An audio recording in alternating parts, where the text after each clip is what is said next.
Last class में हम लोगों ने क्या क्या कंटेंट हम देख रहे थे, ठीक है ना। तो पहले तो जो मेजर पोर्शन हमारा जो था वो सिमेट्रिक और स्क्यू सिमेट्रिक मैट्रिसेस और ट्रांसपोज भी देखा था। हमने बताया था कि कोई भी मैट्रिक्स का जो ट्रांसपोज होता है उस मैट्रिक्स का रो और कॉलम को हम इंटरचेंज कर देते हैं तो हमारा उसका ट्रांसपोज आ जाता है, ठीक है ना।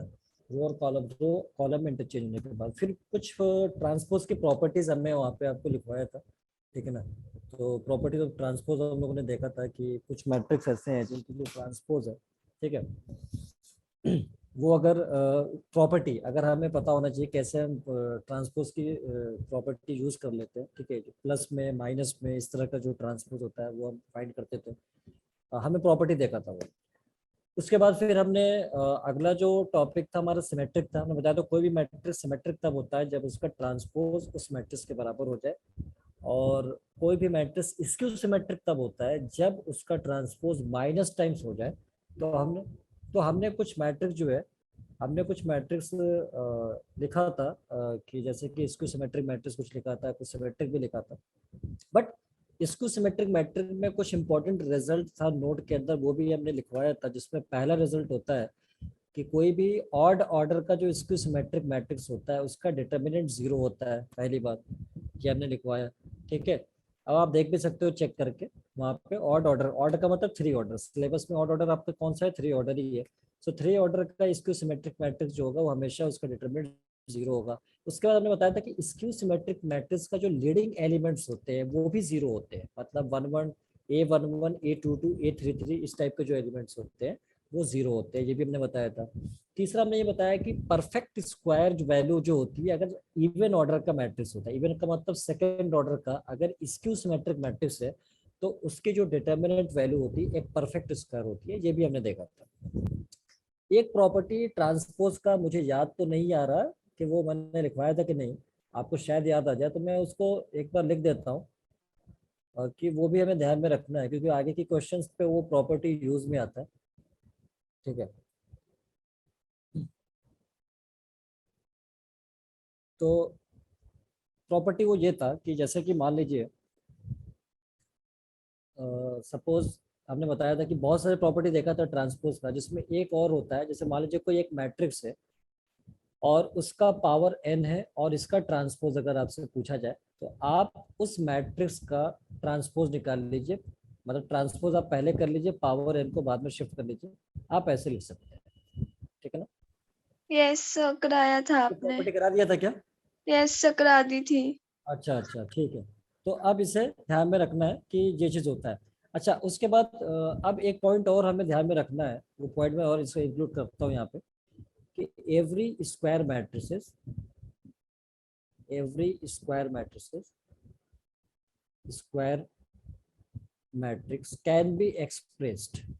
कैन बी expressed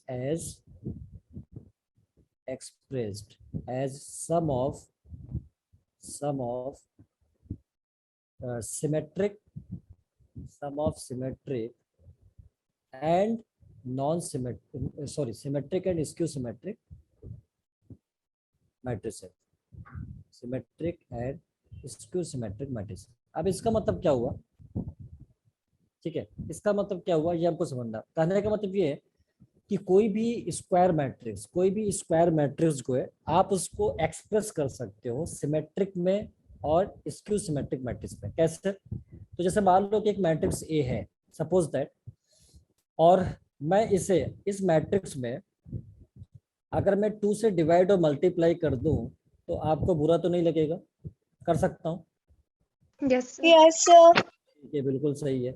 इसका मतलब हाफ एज इट इज अपने जगह पे, इस टू वे को क्या मैं A plus A transpose and plus A minus A transpose लिख सकता हूँ? जरा जल्दी बताना मेरे को। यस लिख सकते हो। बिल्कुल लिख सकता हूँ, अच्छी बात है, चलिए।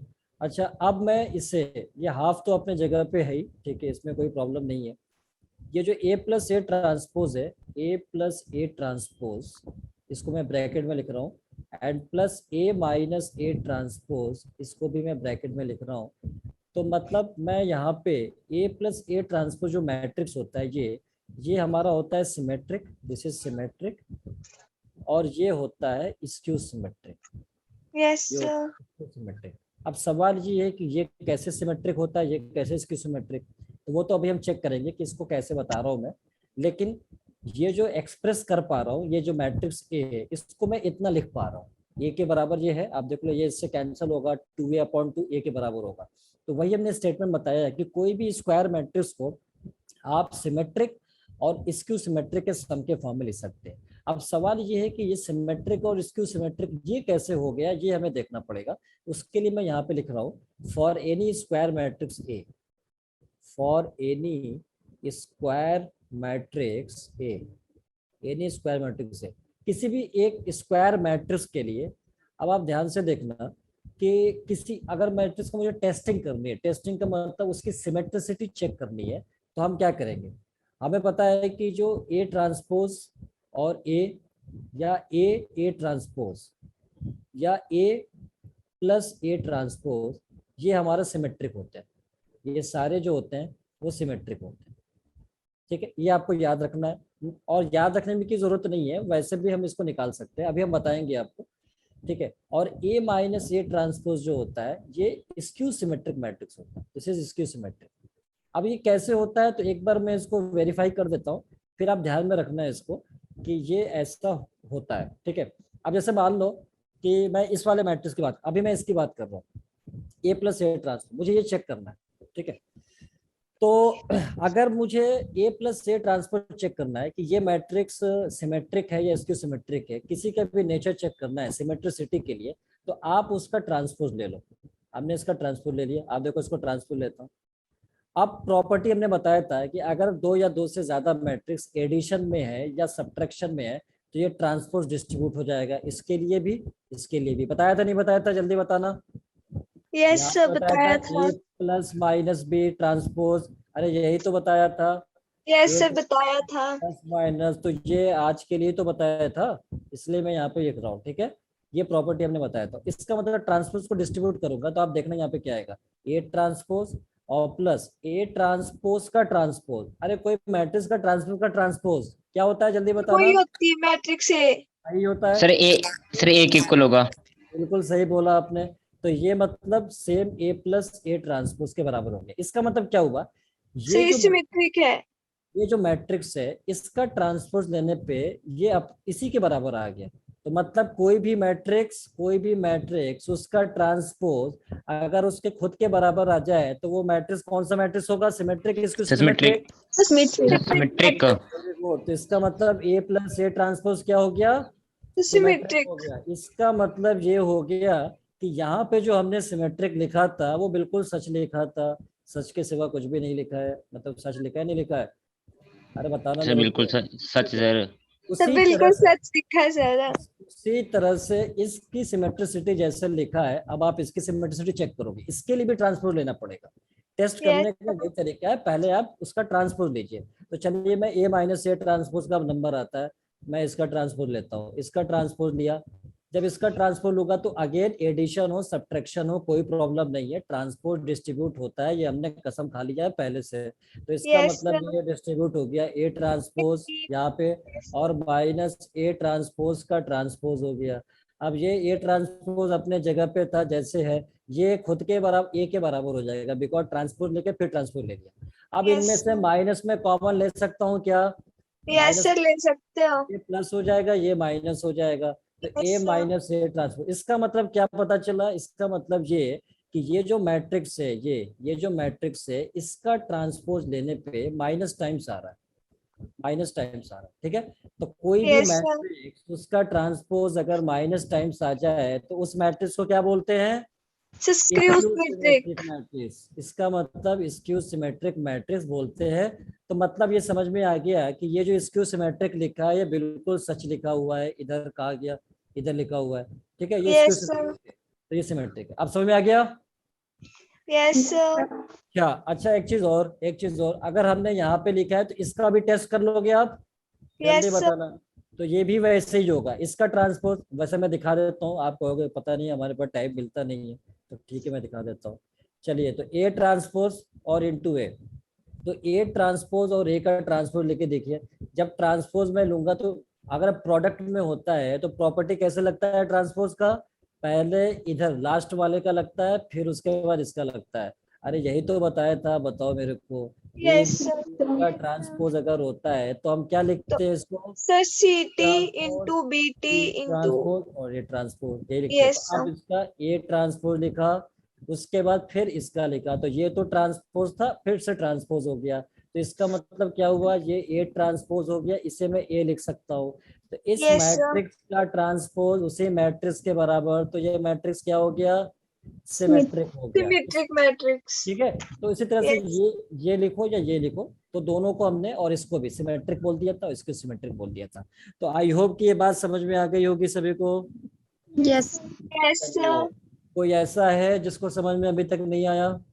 नहीं सर, सबको आ गया. अगर अगर कोई ऐसा है तो फिर एक ही रास्ता है, ऊपर वाले को याद करिए, लेकिन इतना Yes, याद sir. करना है जितना जरूरत पड़े, वरना वो याद कर लिया तो दिक्कत हो जाएगी। चलिए Yes, sir. चलिए, तो अब हम बात करते हैं अगले क्वेश्चन पे।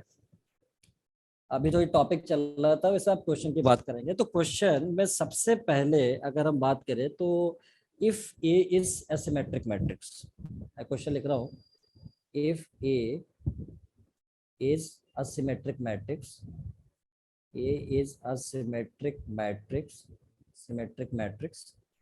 then predict the nature of, predict the nature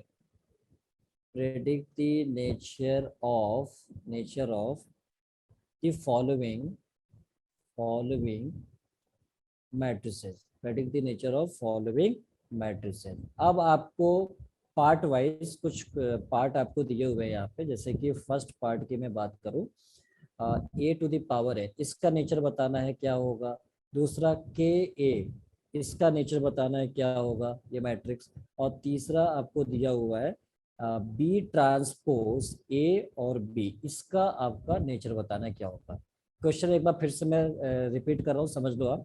question ने बोला है कि ए एक सिमेट्रिक मैट्रिक्स है, तो बताओ कि ये और ये क्या होंगे, सिमेट्रिक होंगे या स्क्यू सिमेट्रिक होंगे, ये आपको बताना है। क्वेश्चन समझ में आ गया होगा? Yes, sir. तो मैं पहले बार बता दूं कि अब आपको कह रहा है कि चेक करो, फर्स्ट पार्ट की बात कर रहा हूँ, चेक करो कि आपको सिमेट्रिक होगा या क्या होगा, मतलब सिमेट्रिक होगा या नहीं होगा।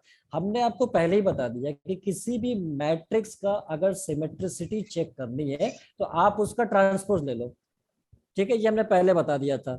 तो पहली बात तो ये कि यहाँ पे उसने एक इंफॉर्मेशन दिया है कि ए एक सिमेट्रिक मैट्रिक्स है, तो मैं यहाँ पे ये बात पे लिख लूंगा कि अगर ए हमारा सिमेट्रिक मैट्रिक्स हो गया, अगर ए हमारा सिमेट्रिक मैट्रिक्स हो गया, तो फिर मेरे को इस बात का पता होना चाहिए कि इसका ट्रांसपोज इस मैट्रिक्स के बराबर होगा। होना चाहिए कि नहीं होना चाहिए? Yes, sir. ठीक है, होना चाहिए। अच्छा, अब मैं बात करता हूँ आगे का। अब इसका मुझे चेक करना है कि बोला कि इसका क्या होगा, तो मैं कहा ठीक है, पहले मैं क्या करूंगा, ए टू द पावर एन का ट्रांसपोज लूंगा। टेस्टिंग का तरीका ये है कि ट्रांसपोज लीजिए।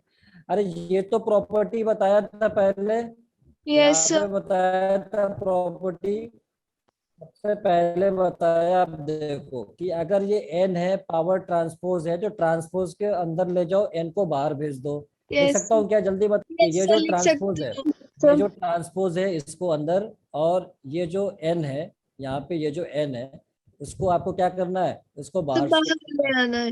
इसका ट्रांसपोज लिया और पावर एन हमने बाहर कर दिया।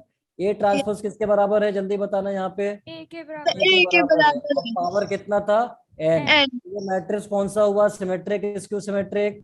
Symmetric.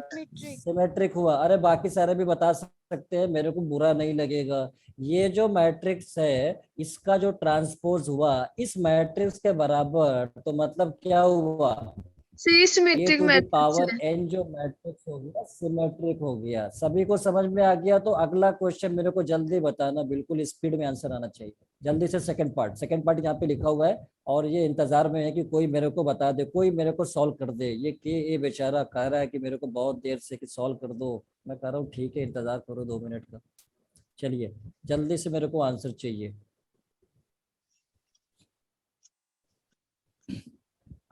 और एक बात और ध्यान में रखना है, एक बात और, वैसे तो आप क्वेश्चन को ट्राई करो अच्छी बात है, लेकिन एक बार थोड़ा सा ध्यान से देख लो कि मैं इसको कई ऐसे भी लिख सकता हूँ एक पॉइंट मैं यहाँ पे नोट में लिख सकता हूँ कि अगर आपको ऐसा क्वेश्चन दिया जाए जैसे if A is symmetric matrix, A is symmetric matrix, तो ए की पावर में कुछ भी जो हो रहा है वो सिमेट्रिक आ रहा है, मतलब पावर में हमने एन ले लिया तो एन कुछ भी हो सकता है। तो कल को अगर एन की जगह 2 लिख दे, एन की जगह 3 लिख दे, एन की जगह -1 लिख दे, 4 लिख दे, दीज ऑल आर क्या हो जाएगा, सिमेट्रिक हो जाएगा, सिमेट्रिक मैट्रिक्स। इसलिए हमने जनरल फॉर्म में आंसर देख लिया था कि ए का पावर कुछ भी होगा वो सिमेट्रिक हो जाता है। तो एन यहाँ पे कल को कुछ भी बोल सकता है कि अगर ए सिमेट्रिक है तो बताओ ए स्क्वायर क्या होगा, ए क्यूब क्या होगा, ए टू द पावर -1 क्या होगा, -2 क्या होगा, वो भी सिमेट्रिक हो जाएगा। तो ये तो हमारा सॉल्व हो चुका है। सेकंड पार्ट का आंसर आया नहीं आया जल्दी बताना, अभी तक तो आ जाना चाहिए आ वैसे। गया सिमेट्रिक आ रहा है, किस किस का सिमेट्रिक आ रहा है जल्दी बताना। सर, राधिका। और बाकी सारी जनता क्या कर रही है, मुझे लग रहा है बाकी सारी जनता जो है अभी बिल्कुल आराम से कि हाँ सोच के बताएंगे। अमन वर्मा, आदेश, आज कुछ जनता कुछ जो है ऐसा तो नहीं दूसरे प्लेनेट से दिख रहे हैं। सिमरन सिमेट्रिक, बिल्कुल सही आंसर। राधिका बिल्कुल सही है आपका आंसर, सिमेट्रिक होगा। कैसे देखना, मुझे देखना बहुत अच्छे से, सिमेट्रिक आएगा, बिल्कुल सही है जिसका आंसर सिमेट्रिक है। अरे हमने बताया सबसे पहले कि जिसकी चेक करना है सिमेट्रिसिटी तो उस मैट्रिक्स को, उस मैट्रिक्स का ट्रांसपोज ले लो। तो पहले तो सेकंड पार्ट की बात कर रहा हूँ, तो के ए यहाँ पे मैट्रिक्स लिखा था, इसका ट्रांसपोज ले लो। हमने एक प्रॉपर्टी बताया था कि अगर आपका ट्रांसपोज में यहाँ पे कोई मैट्रिक्स के साथ स्केलर दिख रहा है, आप उसको स्केलर को बाहर कर लो, कोई प्रॉब्लम नहीं है, मतलब स्केलर को बुरा भी नहीं लगेगा और आप उसका काम भी सॉल्व हो जाएगा। तो मतलब आप स्केलर को बाहर कर लो और ये जो मैट्रिक्स है ए, इसका ट्रांसपोज आप ऐसे लिख सकते हो। अब ए ट्रांसपोज आपको तो पहले ही से पता है यहाँ पे कि ए के बराबर है, तो इसका मतलब यहाँ पे के तो था और ये ए ट्रांसपोज ए के बराबर हो गया। तो मतलब समझ में आ गया मुझको यहाँ से कि ये जो मैट्रिक्स है इसका जो ट्रांसपोज है इसी मैट्रिक्स के बराबर हो गया। इट मीन्स कि के जो मैट्रिक्स होगा वो कौन सा मैट्रिक्स हो जाएगा, सिमेट्रिक मैट्रिक्स हो जाएगा। ठीक है, सिमेट्रिक तो समझ में आ गया। अब थर्ड पार्ट का जल्दी से आंसर मेरे को बताना, थर्ड पार्ट का, क्योंकि दो पार्ट तो हमारे को हो चुके हैं, तो अब नंबर है थर्ड पार्ट का। तो थर्ड पार्ट का जल्दी से आंसर मेरे को चाहिए।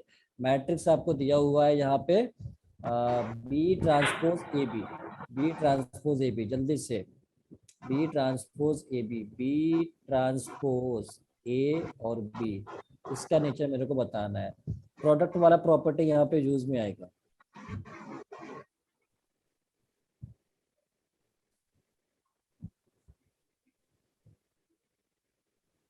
B transpose A B, symmetric matrix ये भी। ये भी सिमेट्रिक आ रहा है सभी के, जल्दी बताना। यस सर, सिमेट्रिक आ रहा है। सिमेट्रिक किस किस के आ रहा है, सिमेट्रिक बिल्कुल सही है। ठीक है, जिसका सिमेट्रिक आ रहा है बिल्कुल सही है, आंसर सिमेट्रिक इज करेक्ट। अच्छा एक चीज और, जैसे यहाँ पे नोट देखा वहां से इसके लिए भी एक नोट है। मान लीजिए आपके पास, मैं नोट यहाँ पे लिख रहा हूँ, if A is symmetric matrix, if A is symmetric matrix, if A is symmetric matrix, then अगर आपको अगर ऐसे आ जाए, जैसे के की वैल्यू चेंज करके कुछ भी दे सकता है, जैसे मान लीजिए 2a, हाफ ए, या -a, या -3a, etc, these all are symmetric matrices, symmetric matrices। समझ आई बात? ये सब पर्टिकुलर केस है। कल को n की जगह एग्जाम, k की जगह एग्जामिनर कुछ और भी दे सकता है। कल को बोलेगा 2a का बताओ क्या होगा मैट्रिक्स, 3a क्या होगा, तो k की जगह कुछ भी ले लेगा, हमको मैट्रिक्स सिमेट्रिक ही मिलेगा अगर ए सिमेट्रिक मैट्रिक्स है तो। अच्छा थर्ड पार्ट में जिसका आंसर सिमेट्रिक आया बिल्कुल सही आया है, जिसका आया बिल्कुल सही है। थर्ड पार्ट में बोला था बी ट्रांसपोज ए और बी, ये मैट्रिक्स का बोला था कि क्या नेचर होगा। तो सबसे पहले हमने बताया कि मैट्रिक्स का क्या लेते हैं, ट्रांसपोज लेंगे। अब ये ट्रांसपोज पहले इसका आएगा, फिर उसके बाद इसका आएगा, फिर इसका आएगा। तो पहले B transpose, then A transpose, then B transpose, ये ट्रांसपोज है यहाँ पे, और उस पूरे का ट्रांसपोज। ऐसे ट्रांसपोज को हम ऐसे भी दिखाते हैं या टी से दिखाते हैं, दोनों बात एक ही है। ठीक है, तो बी ट्रांसपोज अपने जगह पे, ए ट्रांसपोज को मैं क्या लिख सकता हूँ, यहाँ से ए लिख सकता हूँ, ये तो लिख सकता हूँ, सभी को पता है, ए ट्रांसपोज ए लिख सकता हूँ। इसका मतलब ये ए के बराबर हो गया, और बी ट्रांसपोज का ट्रांसपोज बी के तो बराबर हो बी गया। आ गया। इसका यस मतलब क्या हुआ, इसका मतलब ये है कि इस मैट्रिक्स का जो ट्रांसपोज है इसी मैट्रिक्स के बराबर आ गया। इट मींस कि ये मैट्रिक्स भी सिमेट्रिक हो गया। तो सभी सच बोल रहे थे जो भी बोल रहे थे, सिमेट्रिक मैट्रिक्स। समझ आ गया? Yes sir. अब अभी तक तो हमने सिमेट्रिक का किया कि जब ए सिमेट्रिक था, अब अगली बार ए को स्क्यू सिमेट्रिक करेगा तो इन सब के आंसर क्या आएंगे वो हमको बताना पड़ेगा, मतलब आपको बताना पड़ेगा। तो आप लोग तैयार है?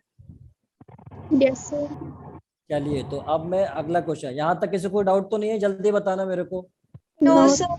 चलिए, बिल्कुल सही है। तो अब मैं आगे बढ़ता हूँ अगले क्वेश्चन पे।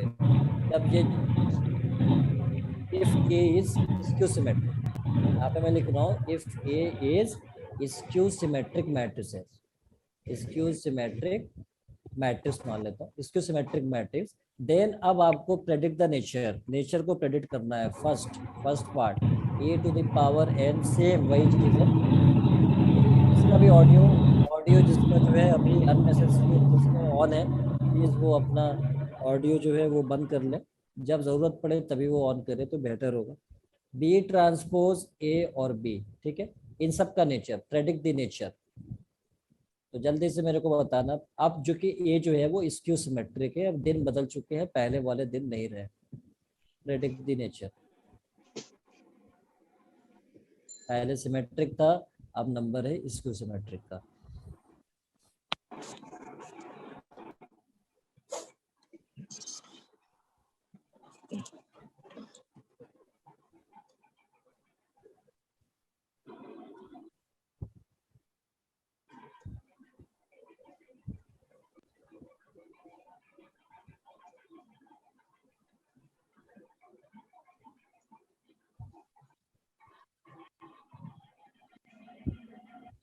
तो फर्स्ट पार्ट की बात हो रही है। पहले तो स्क्यू सिमेट्रिक है तो आपको लिखना पड़ेगा कि स्क्यू सिमेट्रिक अगर ए है तो इसका ट्रांसपोज माइनस ए के बराबर होगा। पहली बात तो ये तो आपको लिखना ही पड़ेगा। Yes sir. ठीक है, तो ये आपको लिखना पड़ेगा। पहले तो आप इसको लिख लो कि ए ट्रांसपोज जो है वो माइनस ए के बराबर है।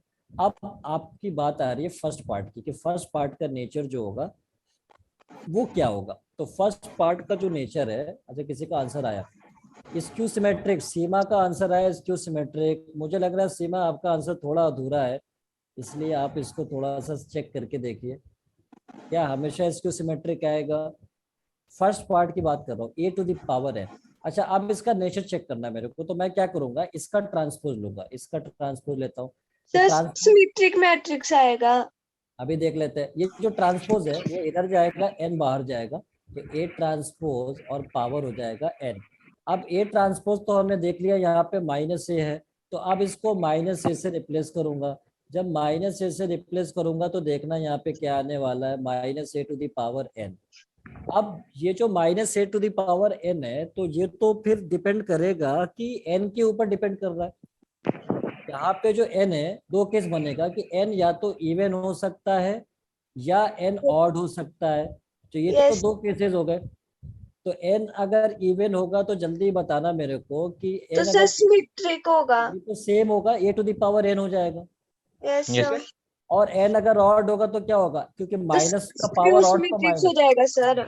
हाँ, तो आंसर दोनों हो सकते हैं, डिपेंड ऑन कि n क्या है, इवन है कि ऑड है। बिकॉज अगर n इवन तो ये माइनस खत्म हो जाएगा, प्लस में आ जाएगा। ये प्लस में आ जाएगा सर ये। तो इसका मतलब क्या हुआ कि अगर a to the power n transpose इसके बराबर तो सिमेट्रिक, और अगर इसके बराबर माइनस तो टाइम्स आ गया स्क्यू तो सिमेट्रिक्स। सिमेट्रिक। तो अब आपको ये ध्यान में रखना है, इसको मैं एक जनरल पॉइंट दे रहा हूँ नोट में, कि अगर आपके पास if A symmetric matrix, if A is symmetric matrix, अगर ए सिमेट्रिक मैट्रिक्स है तो ए टू द पावर, कल को ऐसा पूछ लेता है, तो अगर आपको ध्यान में रखना है कि A to the power let us suppose 2n, 2n का मतलब क्या हुआ, इवन या ऑड, जल्दी बताना मेरे को। इवन।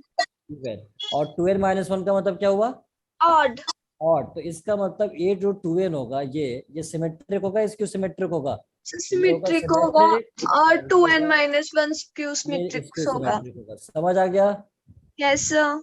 तो याद रखना कि अगर A symmetric, so skew symmetric, A is skew symmetric, यहाँ पे स्क्यू है, skew, if A is skew symmetric matrix then A to the power 2n का मतलब इवन, इवन है तो सिमेट्रिक, ऑड है तो स्क्यू सिमेट्रिक। सभी को समझ में आ गया यहाँ तक? जल्दी बताना Yes, मेरे को। Yes, sir. Yes. चलिए, तो अगर समझ में आ गया तो दूसरे वाले का नंबर लग गया, पहला नंबर हो चुका है क्वेश्चन का। अब सेकंड पार्ट में आता हूँ। फर्स्ट पार्ट तो हो चुका है, बहुत अच्छा क्वेश्चन था, बहुत सिंपल भी था। सेकंड पार्ट की बात कर रहा हूँ।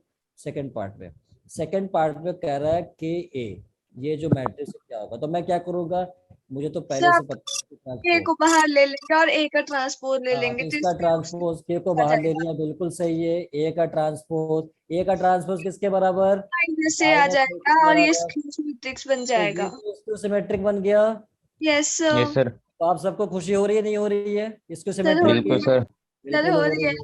चलिए, अच्छी बात है, इसकी सिमेट्रिक। आज शायरी मिलेगा इसलिए कोई जाएगा नहीं, इसको yes sir. Symmetric matric. Sir ठीक है। बोनस। चलिए, अब थर्ड पार्ट की बात करते हैं। थर्ड पार्ट की बात करता हूँ। थर्ड पार्ट में क्या था, बी ट्रांसपोज ए और बी, इसका नेचर क्या होगा। तो पहले तो मैं इसका ट्रांसपोज लूंगा, क्योंकि मैंने कसम खाया है कि कभी भी नेचर पूछेगा ट्रांसपोज ले लूंगा। यस उसके सर। बाद फिर लास्ट वाले का, फिर इसका लूंगा। तो यस बी सर। ट्रांसपोज, फिर ए ट्रांसपोज, ट्रांसपोज सर फिर। ट्रांसपोज का ट्रांसपोज। तो यस इधर हो सर। गया बी ट्रांसपोज, ये तो माइनस ए के माइनस बराबर, और और ये B के बराबर। माइनस बाहर चला गया तो इधर हो आ गया बी जाएगा। ट्रांसपोज ए और बी। तो क्या आ गया, जल्दी बताना। माइनस टाइम्स आ गया, आ गया। Sir skew symmetric. Skew symmetric matrix हो गया। चलिए, बहुत अच्छी बात है। बाकी जनता समझ रही है कि नहीं समझ रही है, जल्दी बताना मेरे को। Yes, sir sir. समझ में आ गया? ठीक है। तो अब एक बात ध्यान में रखना है कि जैसे यहाँ तो हमने बता दिया किस तरह का। अब अगर जैसे मान लो कि इसके लिए अगर मैं नोट लिख दूं, तो लेट अस सपोज कि if A is skew symmetric, generalize form को हमने जैसे पर्टिकुलर केस में बना सकता है क्वेश्चन। इफ ए अगर स्क्यू सिमेट्रिक मैट्रिक्स अगर हो जाए, तो आपसे पूछे 2a माइनस हाफ ए, ठीक है, या 3a 1/2a, या 3a, सॉरी 3a, ऐसे करके ETC, इस तरह का अगर बोलते हैं मैट्रिक्स, तो के की जगह यहाँ पे 2 हो गया, यहाँ माइनस हाफ हो गया, तो इसका हमने इस पर्टिकुलर केस भी अगर आ सकता है। तो these all matrices are also skew symmetric matrices. तो इसे आपको बाद में ध्यान में रखना है, स्क्यू सिमेट्रिक मैट्रिसेस। ठीक है, तो ये हमारा हो गया। अच्छा, अब हम बात करेंगे एडजॉइंट की। -1/2 होगा तो ये पॉजिटिव नहीं हो जाएगा? कहाँ पे? जैसे आपने लिखा ना 2a, -1/2a। एक मिनट, माइनस हाफ ए हो गया, इसका ट्रांसपोज, ठीक है, इसका ट्रांसपोज, तो ये कितना हो जाएगा, ये हो जाएगा हमारा ए ट्रांसपोज, -1/2 तो बाहर हो गया, और दिस इज ए ट्रांसपोज। तो ये कितना हो गया, माइनस टाइम्स हो गया ना, तो ये किसके बराबर, ए ट्रांसपोज माइनस टाइम्स हो जाएगा, तो ये कितना हो गया, ये तो प्लस हो गया, yes minus sir. Minus plus हो गया, 1/2 ए ट्रांसपोज हो गया।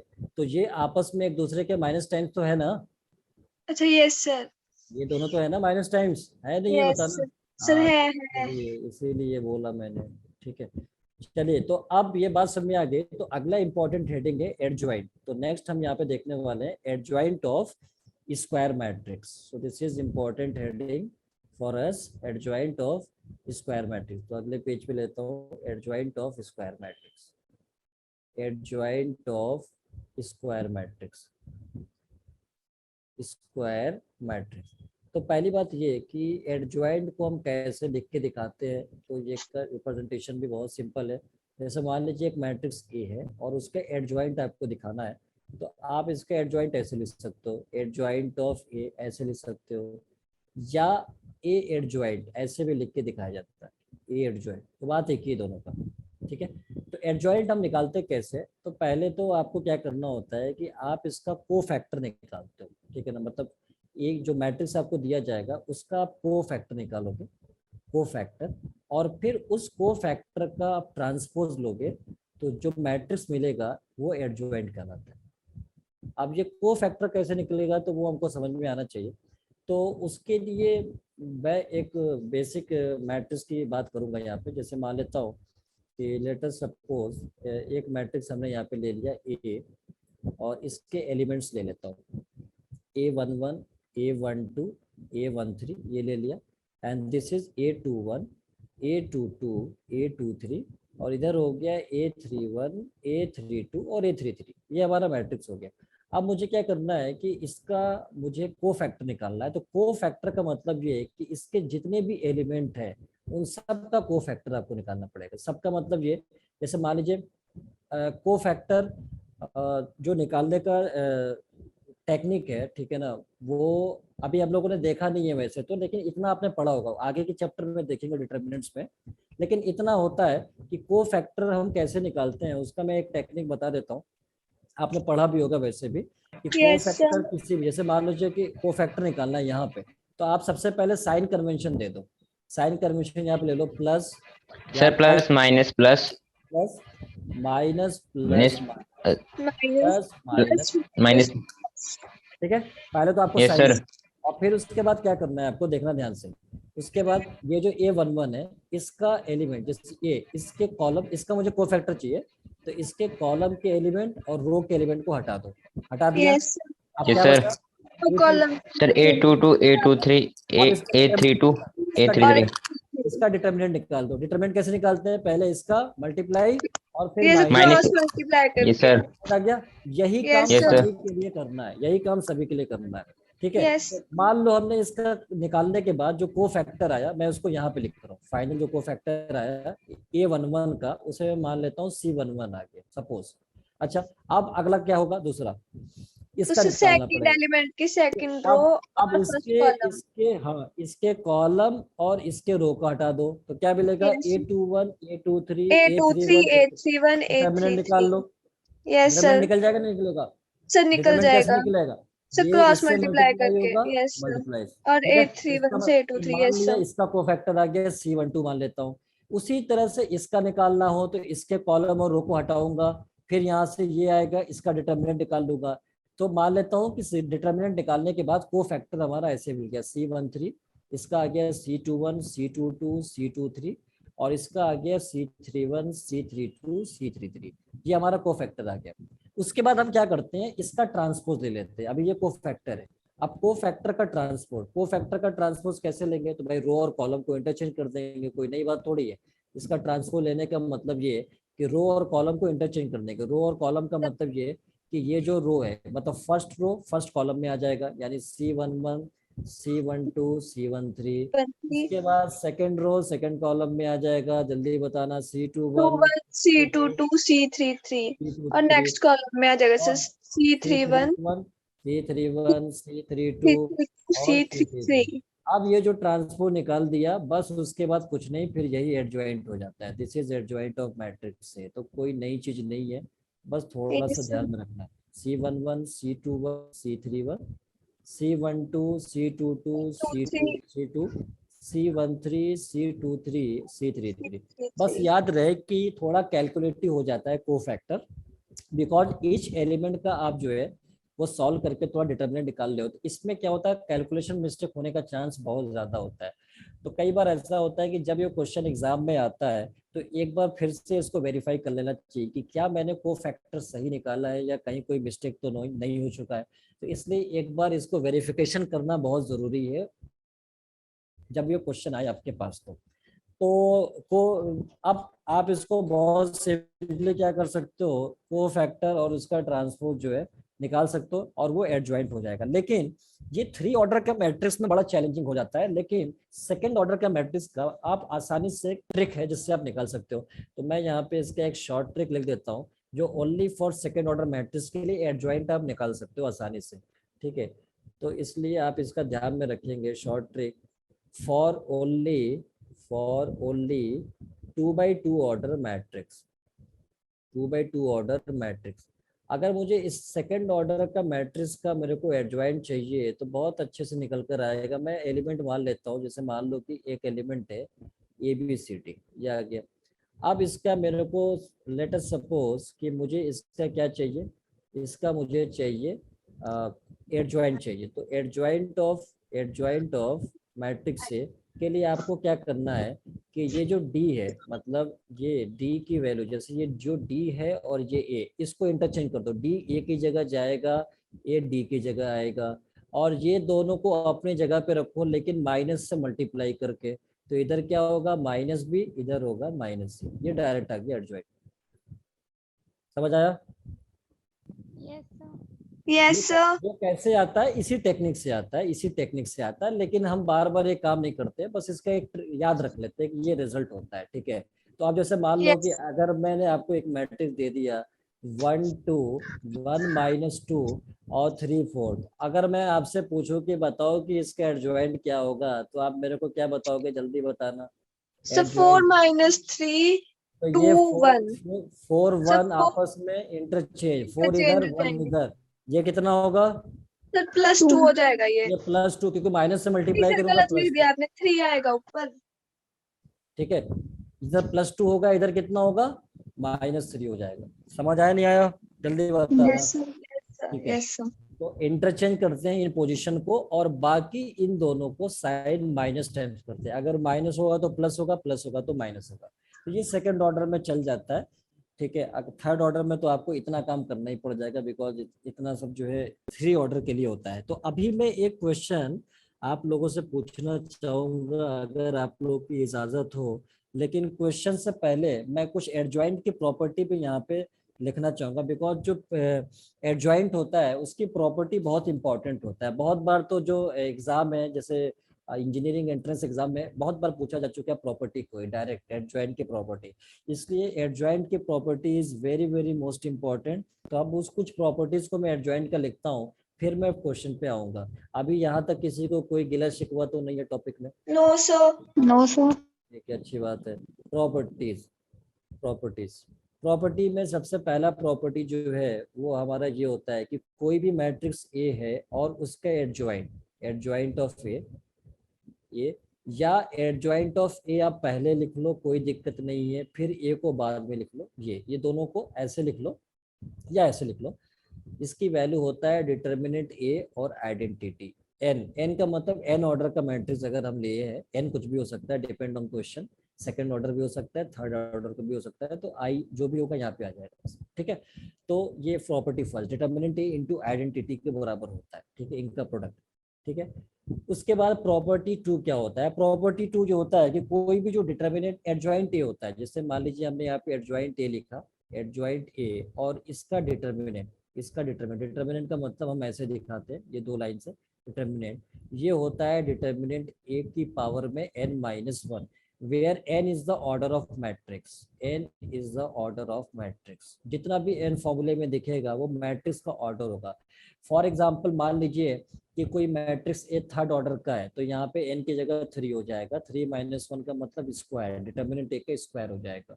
तो इस तरह से आपको प्रॉपर्टी जनरल फॉर्म में हमने यहाँ पे लिखा है, जो आपको याद होना चाहिए। ठीक है, जो भी होगा वो एन उसके ऑर्डर पे आ जाता है। अच्छा, तीसरी प्रॉपर्टी की बात करता हूँ। तीसरी प्रॉपर्टी क्या है हमारे पास? कोई भी जो डिटर्मिनेंट होता है ए एडजॉइंट ए, इसका जो डिटर्मिनेंट होता है, यानी एडजॉइंट ऑफ एडजॉइंट ए, अगर ऐसे लिखा हो एडजॉइंट ऑफ एडजॉइंट ए।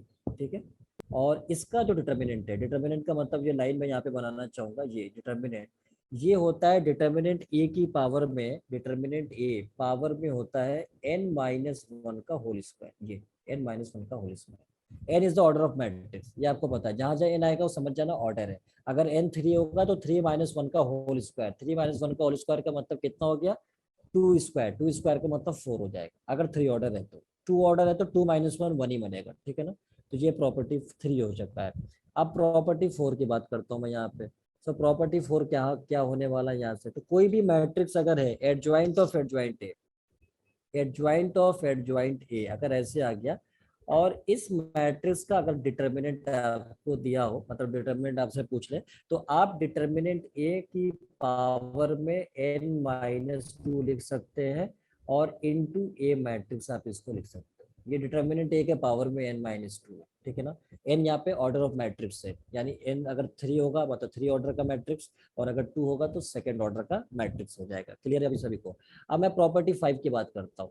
अगर मान लीजिए कोई एडजॉइंट है और ए का ट्रांसपोज अगर ऐसे लिखा होता है, तो आप इस एडजॉइंट ए और पूरे का ट्रांसपोज आप ऐसे लिख सकते हो, कोई प्रॉब्लम नहीं है, ये भी एक प्रॉपर्टी में आ जाता है। ठीक है, या अगर आपके पास प्रॉपर्टी, यानी आप इसको ऐसे लिख सकते हो, मतलब चाहो तो आप ऐसे लिख लो ठीक है। अगर कोई एडजॉइंट है उस पूरे का, मतलब आप ऐसे लिख लो तो ज्यादा सही है।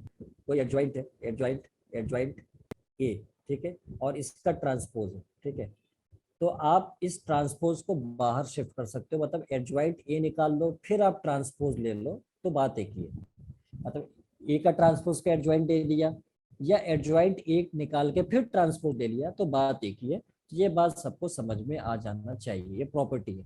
प्रॉपर्टी 6 क्या होगा? प्रॉपर्टी 6 क्या होता है, जैसे मान लीजिए कोई भी एडजॉइंट है और उसके साथ कोई मल्टीप्लीकेशन है, के ए में मान लेता हूँ फॉर एग्जाम्पल, के स्केलर है कोई भी, यहाँ पे 2 3 4 कुछ भी हो सकता है। तो ये जो के होता है वो बाहर आता है, तो के टू द पावर n-1 और एडजॉइंट ए आप इसे लिख सकते हो, ठीक है ना। एडजॉइंट के का मतलब K to the power n-1 adjoint A आप इतना लिख सकते हो। ये प्रॉपर्टी होता है। प्रॉपर्टी 7 का मतलब ये है कि अगर मान लीजिए adjoint A B C 3 matrix है, अगर प्रोडक्ट में है और उसका एडजॉइंट निकालना है, तो लास्ट वाले का एडजॉइंट पहले निकालना पड़ेगा, फिर बी वाले का, फिर ए वाले का, और इनको मल्टीप्लाई करना होगा। मतलब ये जैसे एडजॉइंट ऑफ यहाँ पे सी निकाला, फिर इनटू एडजॉइंट ऑफ बी निकाला, फिर इनटू एडजॉइंट ऑफ ए निकाला, तो कोई फर्क नहीं पड़ेगा, ये इसके बराबर होगा। तो इसलिए इस बात को ध्यान में रखना है। मैंने बताया कि एग्जाम में बहुत बार ऐसा हुआ है कि प्रॉपर्टी ही पूछ लिया गया है डायरेक्टली, तो इसलिए प्रॉपर्टी एडजॉइंट का याद रखना बहुत जरूरी है, अदरवाइज बहुत नुकसान हो जाएगा। इस बात को आप बिल्कुल यकीन कर लीजिए आप हमारी। एडजॉइंट ऑफ मैट्रिक्स ए, अगर मैट्रिक्स ए, अच्छा कल को 2 मैट्रिक्स हो गया तो कहीं आप मेरे को ये ना कहो कि सर 2 वाला आ गया तो फिर क्या करूं। तो 2 आ गया तो कोई दिक्कत नहीं है, यहाँ पे 3 था तो अब यहाँ पे 2 भी आ चुका है, तो पहले इसको फिर इसको, वही काम करेंगे। अब 2 में तीसरा नहीं है तो इसमें हमारी क्या गलती है भाई? तीसरा नहीं है तो हमारी क्या गलती है? जो था वो मैं कर रहा हूँ यहाँ पे, adjoint B into adjoint A हो जाएगा। अब उसके बाद मैं प्रॉपर्टी 9 यहाँ पे लिखने वाला हूँ। प्रॉपर्टी 9 क्या होता है कि मान लीजिए किसी मैट्रिक्स एडजॉइंट ए अगर पावर n है ये, और आपको इसे ऐसे भी लिख सकते हो, मतलब एडजॉइंट ए और इस पावर को पूरे का पावर में ऐसे n में शिफ्ट कर सकते हो, मतलब इस n को आप पूरे के पावर में n में शिफ्ट कर सकते हो। तो ये हमारा इसका प्रॉपर्टी होता है।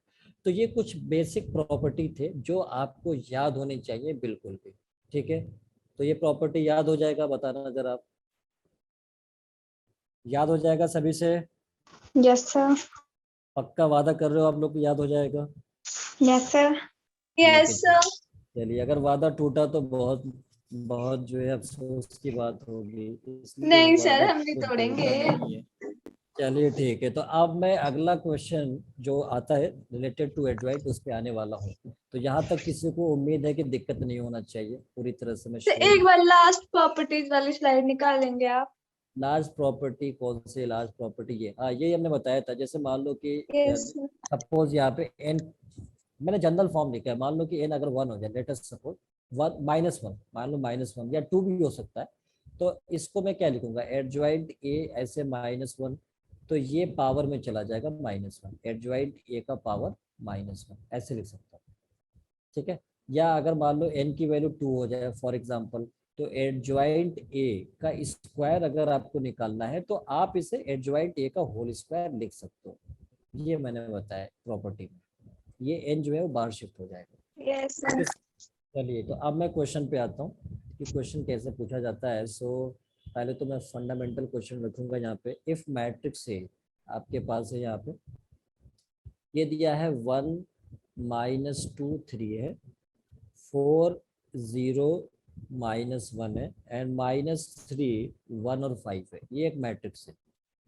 अब आपसे कह रहा है कि बताओ, फर्स्ट पार्ट तो ये पूछा है कि बताओ कि एडजॉइंट ए ये क्या होगा, ये आपसे पूछा है, इसका एडजॉइंट क्या होगा। सेकंड पार्ट में आपसे ये पूछा है कि जो आप एडजॉइंट निकाल के लाओगे उसका सेकंड रो थर्ड कॉलम का एलिमेंट कौन सा होगा।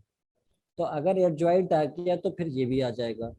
तो ये जल्दी से मेरे को बताओ एडजॉइंट कैसे निकालेंगे। तो पहले आपको क्या करना है, सबसे पहले मुझे अगर एडजॉइंट, पहले तो ये 3 ऑर्डर का है तो हमारी किस्मत खराब है, ये मान लेना चाहिए। मानना चाहिए कि नहीं मानना चाहिए, जल्दी बताइए, किस्मत खराब है कि नहीं है?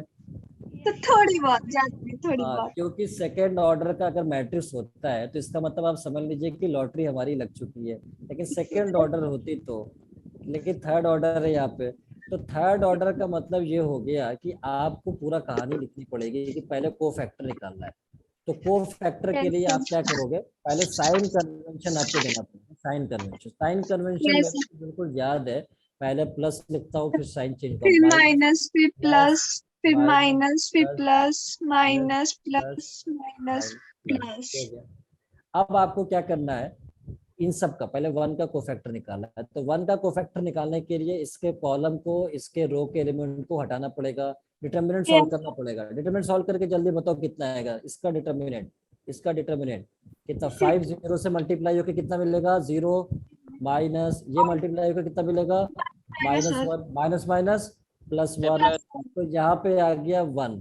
ठीक है, 1. प्लस तो है पहले से। ठीक है, चलो अब उसी तरह से जल्दी बताना मेरे को, जल्दी निकालो इसको, ये -2 का कितना आएगा जल्दी बताना।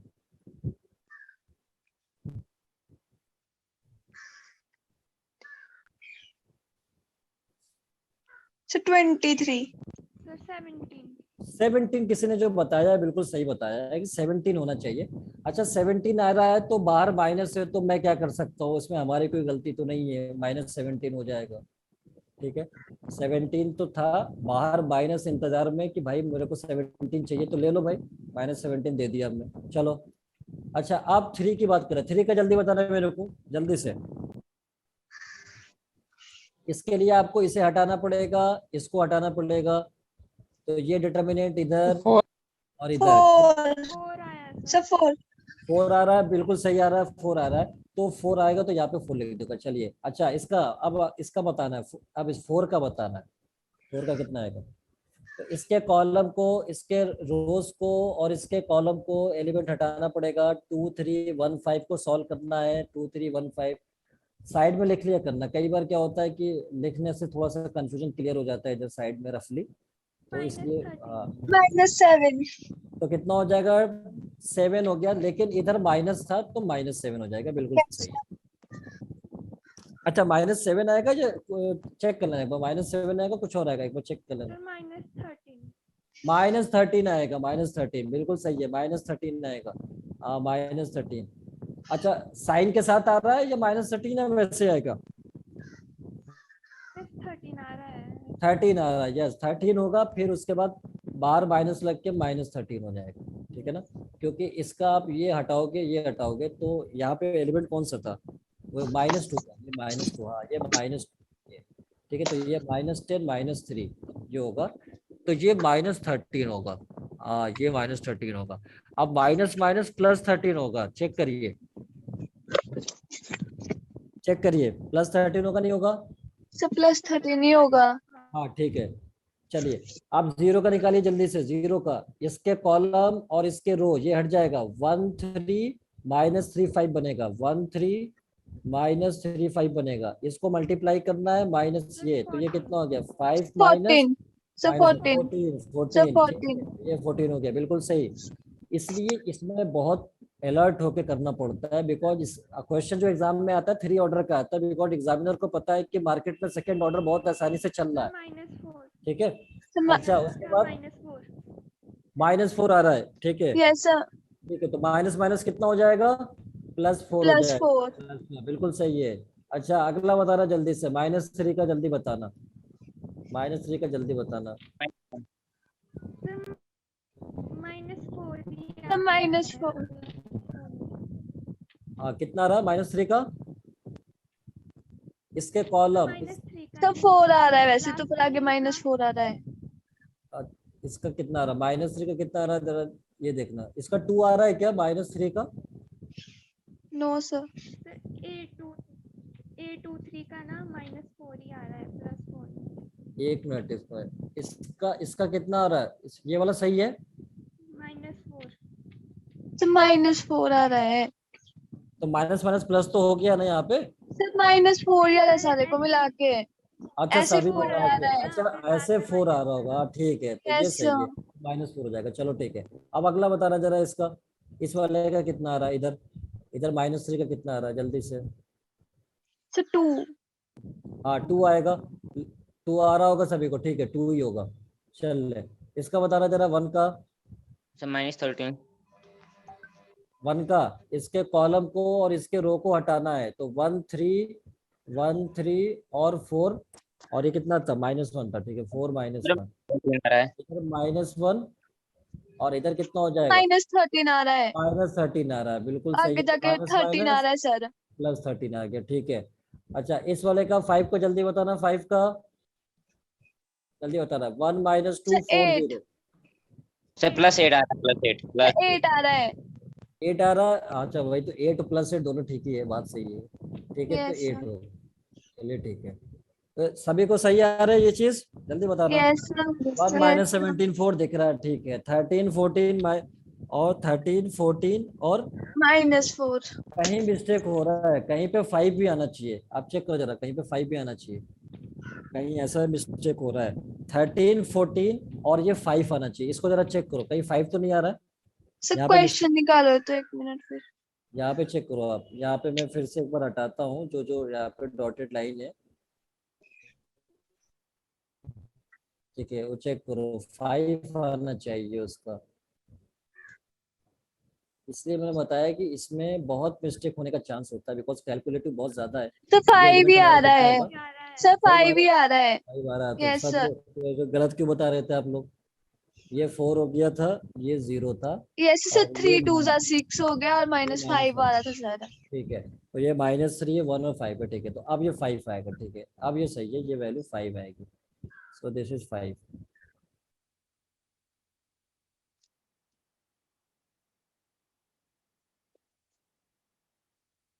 अब आपको पहले ये ज्वाइंट नहीं हुआ, अभी इसका ट्रांसपोज निकालना है, तो अब हम यस क्या सर, करेंगे, इसका ट्रांसपोज, इसका ट्रांसपोज, फिर इसका ट्रांसपोज, ये हो गया। यस सर, तो अब ट्रांसपोज निकालेंगे तो ये जो होगा, दिस इज एडजॉइंट कहलाएगा। अब एडजॉइंट अब बहुत आसानी से निकल कर आ जाएगा, क्या इसका, यस ये सर, फर्स्ट कॉलम में 1 1 -17 -17 4, 4, सेकेंड रो 13 सेकेंड कॉलम में 13 13 14 14 5 5, थर्ड रो थर्ड कॉलम में 2 माइनस और 13 और 8, और यही आ रहा 8। है ना, ये यस होगा। सर, तो ये क्वेश्चन जो है, एक बार जो पैसेज में क्वेश्चन आया था कई पार्ट में एडवांस के अंदर, तो उसमें ये एक पार्ट दिया हुआ था क्वेश्चन का, तो ये क्वेश्चन कितना आसान पूछा गया बताइए, बस कैलकुलेशन मिस्टेक ना हो जाए, इसलिए थोड़ा सा ध्यान से करना पड़ता है।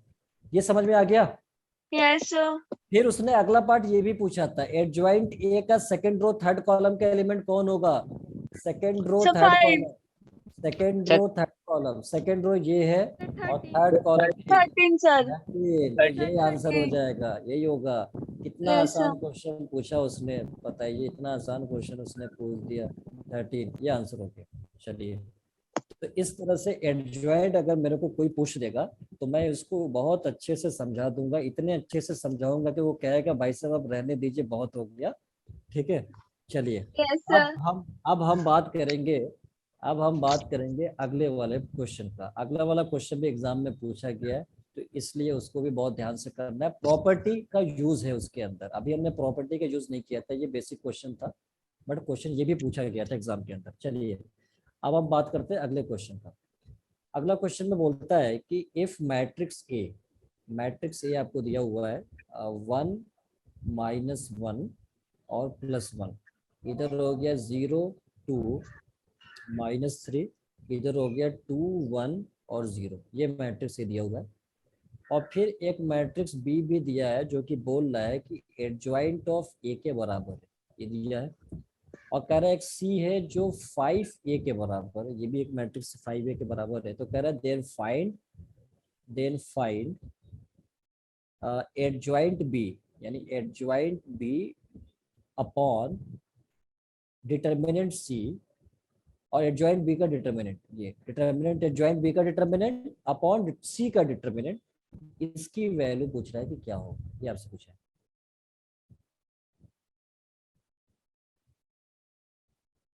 तो क्वेश्चन समझ में आ गया हो। सर यस सर, क्वेश्चन में मैट्रिक्स ए दिया हुआ है 1 -1 +1। अच्छा, मेरे को कोई बताएगा क्या है कि अभी अभी सर कौन सा टॉपिक पढ़ा रहे हैं अभी आप लोगों को? सर डिफरेंशिएशन पढ़ा रहे हैं। अच्छा, डिफरेंशिएशन, क्या क्या टॉपिक पढ़ा दिया सर ने अभी? सर कल तो हमारा बेसिक ही चला था डिफरेंशिएशन के बारे में। मतलब उसके अलावा क्या क्या सर ने करा दिया अभी तक, ये मैं पूछना चाह रहा हूँ 12th का पोर्शन में।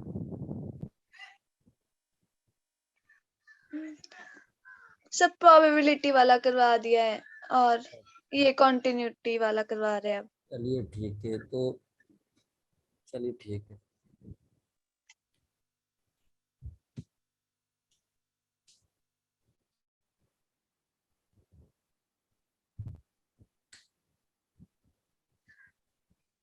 तो मैट्रिक्स से दिया है 1 -1 1 0 2 -3 2 1 0 and B is another matrix which is equals to adjoint of A and C is another one matrix which is 5 times A. Then find adjoint B का determinant upon determinant C. इनका ratio आपसे पूछ रहा है कि क्या होगा। चलिए तो मैं एक बताता हूँ आपको वैसे क्या करना है इसके अंदर। ठीक है, आपको क्या करना है सबसे पहले कि ये जो मैट्रिक्स है, ठीक है ना, बी, ये जो बी मैट्रिक्स है इसे आप यहाँ पे पुट करो, यहाँ पे जो दिया हुआ है बी मैट्रिक्स, और सी की वैल्यू जो दिया है सी मैट्रिक्स इसे आप यहाँ पे पुट कर दो। तो देखो क्या आएगा, डिटर्मिनेंट एडजॉइंट बी, बी की वैल्यू हमने यहाँ पे पुट किया एडजॉइंट ए, एडजॉइंट ए, ठीक है, और अपॉन डिटर्मिनेंट सी, सी की वैल्यू 5a, ये हो गया। अब आप मेरे को बताओ यहाँ से कि एडजॉइंट ऑफ एडजॉइंट ए का डिटर्मिनेंट का प्रॉपर्टी हमने अभी थोड़ी देर पहले लिखवाया है, मैं यहाँ पे दिखा देता हूँ। एडजॉइंट ऑफ एडजॉइंट ए का डिटर्मिनेंट यही तो है, जरा देखना ये किसके बराबर होता है, डिटर्मिनेंट ए की पावर में n-2 इंटू ए मैट्रिक्स, ये होता है। तो वही Yes, sir. में n हमारा क्या होगा इस क्वेश्चन में, बताना जरा। नंबर n कितना होगा, 3 ऑर्डर का मैट्रिक्स है, तो n की वैल्यू Yes, इस sir. क्वेश्चन में 3 है। ठीक है, तो मतलब ये है Yes, कि sir. मैं इसकी प्रॉपर्टी से determinant a to the power n-2 का मतलब 3 - 2 इंटू ए मैट्रिक्स अपॉन, अच्छा हमने ये एक चीज और कि कोई भी मैट्रिक्स, वैसे अगर ये हमने बताया नहीं है लेकिन डिटर्मिनेंट में बताऊंगा, लेकिन आपने पढ़ा होगा कोई भी मैट्रिक्स के और सॉरी कोई भी मैट्रिक्स ए और के एक स्केलर वैल्यू है, कुछ भी स्केलर हो सकता है 2 5 6 कुछ भी, उसका डिटर्मिनेंट आपसे पूछा जाए, तो ये एन ऑर्डर का मैं मान ले रहा हूँ, ए जो है एन ऑर्डर का मैट्रिक्स है, तो ये होता है के टू द पावर एन, अगर ये बाहर आएगा तो पावर एन लेकर आता है और डिटर्मिनेंट है, ये पढ़ा होगा पहले आप लोगों ने। Yes, sir. हाँ, तो नहीं पढ़ा है तो अगले डिटरमिनेंट में बताऊंगा, ठीक है ना, लेकिन यहाँ पे बीच में आ गया तो इसलिए यहाँ पे मैं लिख रहा हूँ कि कोई भी स्केलर अगर किसी मैट्रिक्स से प्रोडक्ट में है और उसका डिटरमिनेंट अगर आपको बराबर करना है तो उस के को अगर बाहर करना है बाहर, तो ये पावर एन लेकर आता है, N is the order of matrix. तो अब आप मेरे को बताओ कि ए का ऑर्डर कितना था, जल्दी बताना, ए का ऑर्डर कितना है, 3 है, तो 5 अगर बाहर आएगा तो 3. 5 की पावर एन यानी 3 डिटर्मिनेंट है, लिख सकता हूँ, जल्दी बताना। 5 power 3 into determinant A. Sir लिख सकते हो? लिख सकता हूँ ना, Yes, sir. ठीक है ना, एक मिनट देख लो कि जो Yes, हमारा sir. प्रॉपर्टी जो था एडजॉइंट ऑफ एडजॉइंट ए की जो प्रॉपर्टी थी वो तो हमने, अच्छा एक minute, adjoint of adjoint A की प्रॉपर्टी मिस्टेक हो गई कुछ, एक मिनट देखना जरा कहाँ पे कोई दूसरा प्रॉपर्टी यूज कर लिया क्या। एडजॉइंट ऑफ एडजॉइंट ए की जो प्रॉपर्टी है वो क्या था, हमने एडजॉइंट ऑफ एडजॉइंट ए का डिटर्मिनेंट, डिटर्मिनेंट ए n-1 होल स्क्वायर होता है। हाँ ये प्रॉपर्टी डिटर्मिनेंट, ये क्या था फिर, एडजॉइंट ऑफ एडजॉइंट ए का डिटर्मिनेंट ये नहीं होता है, यहाँ पे ये चेंज कर लेना, यहाँ पे डिटर्मिनेंट नहीं होता है, ये चीज हटा लेना, ठीक है ना, ये चीज ये मैट्रिक्स होगा सिर्फ, ठीक है, इसलिए ये मैट्रिक्स के फॉर्म में आता है, इसलिए याद रखना, ठीक है ना, यहाँ पे ये वाला डिटर्मिनेंट Yes, है, sir. ये डिटर्मिनेंट वाला है, ठीक है ना, इसलिए इसकी डिटर्मिनेंट वैल्यू आती है और ये मैट्रिक्स का फॉर्म में आंसर आता है, बिकॉज ये मैट्रिक्स है तो इसलिए ए मैट्रिक्स साथ में आता है, तो इसलिए यहाँ डिटर्मिनेंट नहीं होगा। तो प्रॉपर्टी ये है n-1 का whole square, n is the order of matrix, तो अब आप इसको चेंज कर लेना कि यहाँ पे n-1 का होल स्क्वायर होगा, ठीक है ना, तो आप इसे हटा दो, ये नहीं होगा, n-1 का होल स्क्वायर, तो n हमारा 3 था, तो n हमारे पास यहाँ पे 3 है, तो 3-1 का होल स्क्वायर, अब सही हुआ, ठीक है। तो अब मैं इसको क्या लिख सकता हूँ, ये डिटर्मिनेंट ए का पावर में ये 2 होगा, 2 का स्क्वायर कितना हो गया, 4 हो गया, अपॉन 5 का क्यूब हो गया जिसको आप 125 भी लिख सकते हो, और डिटर्मिनेंट ए लिख सकते हो। अब डिटर्मिनेंट ए का एक तो कैंसल आउट हो जाएगा, एक डिटर्मिनेंट ए जो होगा यहाँ से कैंसल आउट हो जाएगा, क्यूब मिलेगा। तो यहाँ से क्या मिलेगा, डिटर्मिनेंट ए का क्यूब अपॉन 125, ये हो गया। आप डिटर्मिनेंट ए आप निकाल सकते हो, कैसे, यहाँ से किसी भी मैट्रिक्स का डिटर्मिनेंट तो आप निकाल ही सकते हो भाई, आप 3 ऑर्डर का डिटरमिनेंट तो निकाल ही सकते हो ना। कैसे निकालते थे ये तो आपने पढ़ लिया होगा कम से कम इतना, नहीं तो फिर मैं यहाँ पे दिखा भी देता हूँ आपको कैसे निकालते हैं।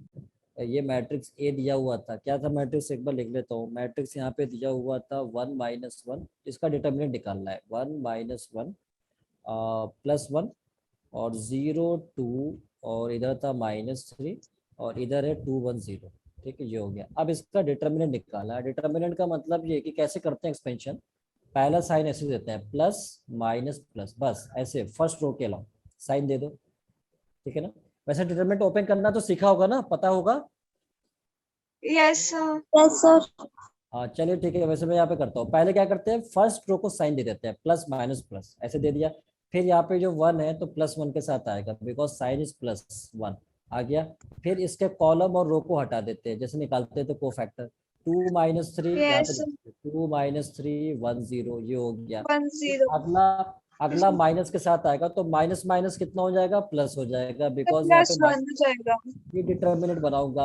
अब इसके कॉलम और रो को हटाऊंगा तो क्या आएगा, 0 - 3 -3 2 0 अगला वाला +1 के साथ आएगा, फिर डिटर्मिनेंट होगा तो इसके कॉलम और रो को हटा दूंगा तो 0 2 0 2 और 2 1 हो जाएगा। उसके बाद हमें क्या करना है, बहुत आसानी से इसको मल्टीप्लाई माइनस दिस, इसको माइनस दिस, इसको माइनस दिस, बहुत आसान है। तो इधर हो गया 1, अब देखो इधर ये तो हो गया 0, बीच में साइन आएगा माइनस का, और इधर कितना है -3, माइनस माइनस +3 +3, तो ये +3 हो जाएगा। +3 हो जाएगा।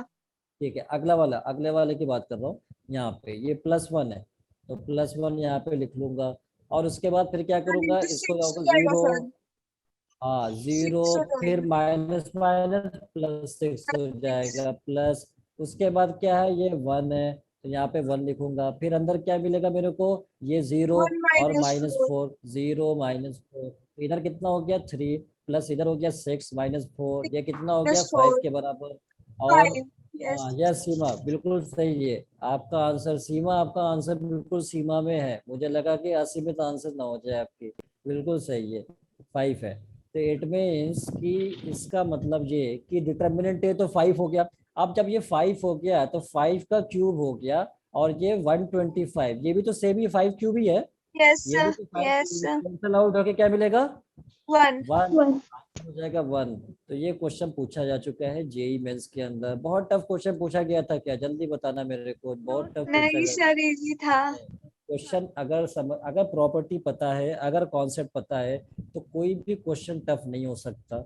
इसलिए इस बात को ध्यान में रखिए कि क्वेश्चन तभी टफ होता है या पोर्शन तभी टफ होता है कुछ भी, जब तक हम उससे बिल्कुल दूर है। अब हम उससे जितना ज्यादा उसको जान पाएंगे उतना बेहतर हम उसको कर पाएंगे। So this is all about your topic adjoint. Next class के अंदर जो है वो आपका, अभी कुछ क्वेश्चन तो बचे हैं, नेक्स्ट क्लास में आपका दूसरा चैप्टर शुरू हो जाएगा। और प्रोबेबली जो है वो मैथ्स का देखिए पोर्शन हो सकता है कि मुझे ही लेना पड़े आपका, ठीक है। ऐसा कुछ अनाउंसमेंट तो अभी पता नहीं हुआ नहीं होगा शायद, ठीक है। होपफुली कि आपकी पूरी क्लास मुझे ही लेनी पड़े, यानी सब्जेक्ट जो भी क्लासेस है मैथ्स की। अच्छा हॉर्स, अभी तो सर टाइम है ना, क्या है अभी, सर अभी 10 सर, मिनट्स है अभी। हाँ तो सर मैं आपको होस्ट बना दूंगा, बट अभी 1 मिनट देख लेता हूँ अगर इट इज पॉसिबल।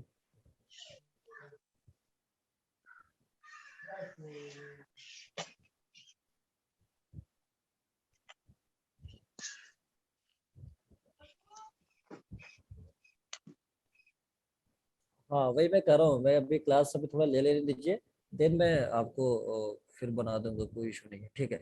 तो यहाँ तक बताओ बच्चों की कोई किसी को कोई दिक्कत है यहाँ पे, अगर नो दिक्कत है No, तो sir. तो एक ही रास्ता है कि आप उसमें बता दिए आपको कि आप ऊपर वाले को याद करिए, कुछ नहीं हो पाएगा। अगर इसके बाद इतना सिंपल चीजें करके अगर बताई जा रही है तो आपको बिल्कुल समझ में आ जाना चाहिए, ठीक है। और सिर्फ समझ में आना ही सफिशियंट नहीं है, इसके Yes. बेस्ड क्वेश्चंस को करना भी बहुत जरूरी है। आप जितना ज्यादा जो भी आपके पास सोर्स है क्वेश्चंस करने के, आप उसे करिए जितना ज्यादा हो सकता है, बिकॉज हमारे पास इतना टाइम तो नहीं हो पाता है कि मैं क्वेश्चंस को डिस्कस करूं जो आप एग्जाम में दे रहे हो, लेकिन हो सकता है आगे डिस्कशन भी करना पड़े मेरे को, तो मैं करूंगा। आपकी जो एफएसटी अगर आप दे रहे होगे वो भी डिस्कशन करेंगे, और अगर टाइम आगे जाके मिला मैं तो मेंस के जो भी क्वेश्चंस है, रिसेंट जो क्वेश्चंस अभी लास्ट ईयर या उससे पहले आ चुके हैं, वो भी क्वेश्चंस को डिस्कस मैं करूंगा। हालांकि बीच बीच में तो करते हैं बट रेगुलर पेपर वाइज, ठीक है, तो वो भी डिस्कस करेंगे टाइम के साथ साथ। चलिए, तो अभी तो हमारे पास अब हम अगला जो हेडिंग है हमारा वो है inverse, inverse of square matrix, ठीक है। इनवर्स हम किसी मैट्रिक्स का कैसे निकालते हैं और वो होता क्या है, ठीक है ना, या कब हम उसको डिफाइन करते हैं, ये हमारे लिए इम्पोर्टेंट है। तो अगला यहाँ पे मैं जो लिखने वाला हूँ वो heading inverse of square matrix, ठीक है। So this is inverse of square matrix, inverse of square matrix. पहली बात ये कि स्क्वायर मैट्रिक्स के लिए ये चीज डिफाइन होती है, इसलिए स्क्वायर मैट्रिक्स लिखा हुआ है, ठीक है ना। Square matrix those matrix which have the same order, ठीक है ना, तो सेम ऑर्डर होता है तो ही हम इसको करते हैं। अच्छा, इनवर्स क्या होता है, तो पहले आप इसमें एक स्टेटमेंट लिख लो, फिर हम आगे देखेंगे। आप इसमें एक स्टेटमेंट लिखिए, if there are two square matrices A and B, if there are two square matrices A and B, ठीक है, such that A into B, such that A into B is equals to B into A is equals to identity. If there are two square matrices A and B such that A into B equals to B into A is equals to identity, then अब इसका मतलब क्या हुआ कि पहली बात, अगर कोई भी मैट्रिक्स जैसे मान लीजिए बी मैट्रिक्स है, वो ए से मल्टीप्लाई होने के बाद अगर वो आइडेंटिटी दे दे तो कहा जाएगा बी ए का इनवर्स होगा, क्योंकि कोई भी मैट्रिक्स का इनवर्स ही उसको मल्टीप्लाई करने के बाद आइडेंटिटी दे पाएगा, ठीक है। तो अगर कहा जाए कि एक मैट्रिक्स बी है, वो ए से मल्टीप्लाई हुआ और वो आइडेंटिटी दे दिया, तो बी डेफिनेटली ए का इनवर्स होगा, तभी आइडेंटिटी दे पाएगा, ठीक है। अच्छा, सेकंड बात ये कि ये तो तब इसमें हो गया। अच्छा, अगर मैं इसकी बात करूं तो अगर ए बी से मल्टीप्लाई हो जाए और फिर वो आइडेंटिटी दे दिया जाए तो फिर हम उसे कहेंगे कि जो ए होगा वो बी का इनवर्स होगा। इतना बात समझ में आ गया, जल्दी बताना। Yes. ठीक है, तो इतना बात समझ में आ गया, ठीक है। मतलब हम इसको आगे चल के ऐसा भी लिखेंगे, ए इंटू ए इनवर्स वो आइडेंटिटी होता है, या ए इनवर्स ए, इसे हम आइडेंटिटी करते हैं। तो इस चीज को जैसे मान लो इसको हम ए इनवर्स लिख देंगे तो यही तो बनेगा, इसको अगर Yes, हमने sir. ए इनवर्स ये बनेगा, या इसको इस वाले को कहा गया ये बी को ए इनवर्स लिख दिया तो यहाँ पे वही मिलेगा, ठीक है। तो इसलिए हम आगे चल के इसको बात करेंगे, अभी मैं इधर ध्यान नहीं देना है, ठीक है। अभी जितना मैं बोला है उसको पे ध्यान देना है, ठीक है ना। चलिए, तो ये हो गया। अब हम बात करते हैं तीसरे पॉइंट का। तीसरे पॉइंट पे लाने से पहले मुझे कुछ चीजें दिखानी पड़ेगी, जैसे कि एडजॉइंट की कुछ प्रॉपर्टी हमें लिखा था, अगर आपको याद हो, ए एडजॉइंट ए, ये लिखा था हमने, ए एडजॉइंट ए, और पहला प्रॉपर्टी यही था। और एडजॉइंट ए और ए, ये हमने बताया था कि ये होता है डिटर्मिनेंट ए इनटू आइडेंटिटी। सबसे फर्स्ट प्रॉपर्टी हमने लिखवाया था। आप देख लो, आप कह रहे हो कि कहीं मैं झूठ बोल रहा हूँ तो दिखा देता हूँ, आप मान जाओ, यकीन कर लो आप मेरी बात। देखो नहीं आप पहले सर, आप सच बोल रहे हो। ए एडजॉइंट ए इंटू ए, ये डिटर्मिनेंट ए इंटू आइडेंटिटी, ठीक है। अब तो आप लोगों को यकीन हो चुका है, पूरी तफ्तीश हमने कर दी है इसमें। चलिए Yes, sir. चलिए, तो अब ये हो गया Yes, sir. हाँ, यहाँ पे इसको, तो ये चीज होता है। तो चलो मैं सिर्फ इस वाले रिजल्ट का यूज कर रहा हूँ, सिर्फ इस वाले का। तो ए एडजॉइंट ए, ये मुझे पता है कि डिटर्मिनेंट ए इंटू आइडेंटिटी होता है, ये मुझे पता है। चलिए, अब मैं क्या करता हूँ, थोड़ी देर के लिए ये जो डिटर्मिनेंट ए है, इस बेचारे को मैं इधर लेके आ जाता हूँ, ए इंटू और एडजॉइंट ए तो अपने जगह पे था, इसको कोई नहीं छू रहा है, बस डिटर्मिनेंट ए को नीचे लेकर आता हूँ, तो यहाँ पे लेकर आ गया इज इक्वल्स टू आइडेंटिटी। हमने बताया था कि कोई भी यहाँ पे जो है, कोई भी का मतलब ये, अगर किसी मैट्रिक्स से मल्टीप्लाई करके आइडेंटिटी मिल जाए तो इसे क्या बोलेंगे, जल्दी बताना, इसे क्या बोलेंगे, इसे क्या सर बोलेंगे? एडजॉइंट एडजॉइंट बोलेंगे या Adjoint इनवर्स A। बोलेंगे? Inverse, inverse, Sorry। यही तो बताया था, इनवर्स। हमने बताया था कि कोई भी यहाँ पे जो मैट्रिक्स होता है, यही तो बताया था, देखना ए इंटू बी, अगर आइडेंटिटी मिल जाए तो बी को हम कहेंगे ए इनवर्स। तो इसका मतलब इस वाले को क्या बोलेंगे, ए इनवर्स बोलेंगे। आप देखो इसको मैं ऐसे लिख सकता हूँ, आप देखो मैं इसको ऐसे लिख सकता हूँ, देखो देखो हम इसको ऐसे लिख सकते हैं, थोड़ा सा और इसको रीअरेंज करके लिखेंगे तो फिर आपको ज्यादा क्लियर होगा। देखो कैसे लिखता हूँ मैं इसको, यहाँ पे इसको ऐसे लिखता हूँ, यानी इस चीज को, यानी ये जो टर्म है ये बी की तरह ट्रीट करो कि ये बी है, इससे मल्टीप्लाई हुआ और आइडेंटिटी आ गया, यानी A into B is equal to identity. तो बी को मैं लिख सकता हूँ ए इनवर्स, ये लिख सकता हूँ। इट मीन्स यहाँ से adjoint of A upon determinant of A is equals to A inverse, ये हो गया। अब तो समझ में आ रहा है? Yes, sir. Yes, sir. अब इसी को मैंने थोड़ा सीधा करके लिख दिया, इसको इधर कर देता हूँ, इसको उधर कर देता हूँ, तो भी कोई फर्क नहीं पड़ने वाला है, वही चीज है। तो 1 अपॉन डिटर्मिनेंट ए लिख सकता हूँ और एडजॉइंट ए। तो ये एक फॉर्मूला हो गया इनवर्स का, जो हम सबको पता होना चाहिए, याद होना चाहिए कि हम कैसे किसी मैट्रिक्स का इनवर्स निकालते हैं। तो ये फॉर्मूला होता है, ठीक है। चलिए अब टाइम तो बहुत हो चुका, टाइम हो चुका है ऑलमोस्ट। तो अब एक काम करते हैं कि यहाँ पे इसके आगे हम कंटिन्यू करेंगे प्रॉपर्टी को, लेकिन इस बात को ध्यान में रखना है कि जो डिटर्मिनेंट ए होना चाहिए यहाँ पे वो नॉन जीरो होना चाहिए, नॉन जीरो। क्योंकि जीरो अगर हो गया तो अनडिफाइंड हो जाएगा, क्योंकि किसी भी नंबर के नीचे अगर जीरो हो जाता है डिनोमिनेटर में तो वो क्या हो जाता है, इन्फिनिटी बना देता है, ठीक है ना। Yes, तो sir। इन्फिनिटी हो जाता है, इसलिए इनवर्स जो होता है, इनवर्स ऐसे मैट्रिक्स का डिफाइन होता है जो कि वो नॉन सिंगुलर होता है, क्योंकि सिंगुलर मैट्रिक्स का डिटरमिनेंट जीरो होता है। बताओ, बताया था नहीं बताया था, जल्दी बताना मेरे को। सर बताया सिंगुलर था। बताया था, तो इसलिए कहा जाता है कि कोई भी मैट्रिक्स अगर सिंगुलर है तो उसका इनवर्स एग्जिस्ट नहीं करेगा। क्यों? क्योंकि डिटरमिनेंट जीरो होगा तो नीचे आएगा जीरो, जो कि इन्फिनिटी कर देगा। इसलिए इस बात को ध्यान में रखना, ठीक है ना। चलिए अभी सर जो है वो Yes। आपको कुछ हो सकता है यहाँ पे कुछ बातें आपको बताने के लिए वो आए हो, तो इसलिए मैं इस सेशन को यहीं पे एंड करना